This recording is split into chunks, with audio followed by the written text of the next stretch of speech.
Madame la Présidente, Madame la Ministre, Monsieur le Président de Commission, Madame la Rapporteure, chers collègues, au regard de l'actualité depuis un an, avec la guerre en Ukraine et toutes les conséquences qu'elle entraîne dans l'ordre mondial et dans la vie quotidienne des Français, notre responsabilité la plus urgente est de reprendre en main notre souveraineté. Elle nous commande d'assurer à long terme notre souveraineté énergétique, garante de nos libertés. Lors de l'accord de Paris, l'engagement a été pris de limiter l'augmentation de la température moyenne de la planète en dessous de 2 degrés par rapport au niveau pré-industriel. Tel doit être l'objectif qui nous réunit au-delà de notre bord politique.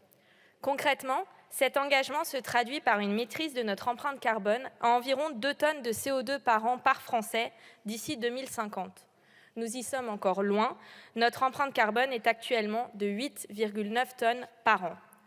Ainsi, pour arriver à tenir cet objectif, les efforts à entreprendre sont conséquents. La politique des petits gestes n'est pas suffisante et nous avons besoin d'une politique volontariste en la matière afin de respecter nos objectifs climatiques. Au niveau du groupe démocrate, nous partageons la double exigence de la nécessaire sobriété et de la décarbonation de nos modes de vie. La sobriété est la mère des priorités. Mais ce ne doit toutefois pas être une sobriété sans technologie ou sans innovation, ni une sobriété qui menace nos libertés individuelles. D'autre part, une part incompressible de nos activités nécessite une consommation d'énergie. Notre deuxième priorité est donc de la décarboner. Pour ce faire, la fin de notre dépendance aux énergies fossiles et l'électrification de nos usages sont indispensables. Il en va également de notre souveraineté économique. Face à cette double exigence, sobriété et décarbonation, nous devons collectivement nous donner les moyens pour réussir nos objectifs climatiques. Et les solutions ne se comptent pas par milliers.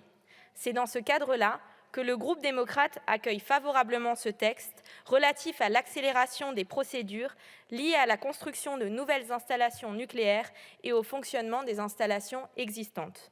Il est la continuité de l'action engagée depuis 2017 par le gouvernement afin de se doter de tous les outils pour remplir nos ambitions climatiques.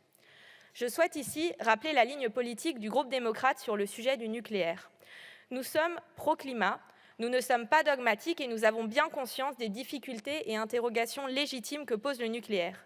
Mais nous sommes pragmatiques. Sur les différents scénarios proposés par RTE, ceux qui sont exclusivement composés d'énergies renouvelables présentent bien trop d'incertitudes quant à leur réel achèvement. Aussi, il est nécessaire d'avoir une part de nucléaire dans notre mix énergétique. Au sujet du fond de ce texte, nous nous accordons sur le fait que l'extension des sites nucléaires existants doit être facilitée au maximum, le temps industriel étant suffisamment long pour que les délais de construction ne soient pas rallongés en raison de difficultés administratives. Les mesures proposées dans ce texte auront des effets sur les délais de mise en service et en conséquence sur le coût des futurs réacteurs. Pour résumer, notre ligne directrice demeure l'accélération des procédures partout où cela est possible, sans jamais rogner sur nos exigences en termes de concertation et surtout de sûreté. Sur ce dernier point, il est une chose essentielle que nous devons souligner. L'examen en commission de ce texte a été marqué par l'adoption d'un amendement réunissant les compétences de l'Institut de radioprotection et de sûreté nucléaire avec celles de l'Autorité de sûreté nucléaire.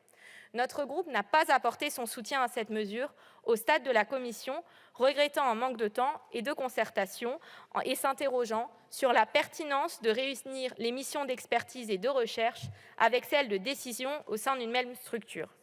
La capacité d'écoute de Madame la Ministre face à nos vigilances a permis un débat apaisé et rationnel. Dans le cadre à présent de l'examen de ce texte dans l'hémicycle, notre groupe propose par voie d'amendement la création d'un comité de suivi de cette réforme, composé de parlementaires, afin de veiller à ce que certains principes soient respectés, parmi lesquels le maintien des compétences, la séparation des expertises et la garantie d'un dialogue et d'une bonne information à l'égard de la population. Pour conclure, ce texte ne sera vraisemblablement pas l'unique occasion de parler du développement du nucléaire en France cette année. Nous avons également la PPE qui arrive cet été. Mais il n'en demeure pas moins que l'étude du texte est un signal fort envoyé à la filière du nucléaire en France. Avec lui, il écrit notre volonté de retrouver l'outil et la culture industrielle nécessaires à la réussite de grands projets nucléaires. Afin de lancer le chantier industriel de ce siècle, il est nécessaire d'avoir un cap, une vision et une détermination claire. Le groupe démocrate y est engagé et notre main ne tremblera pas en votant en faveur de ce texte. Je vous remercie. Je vous remercie. La parole est à Madame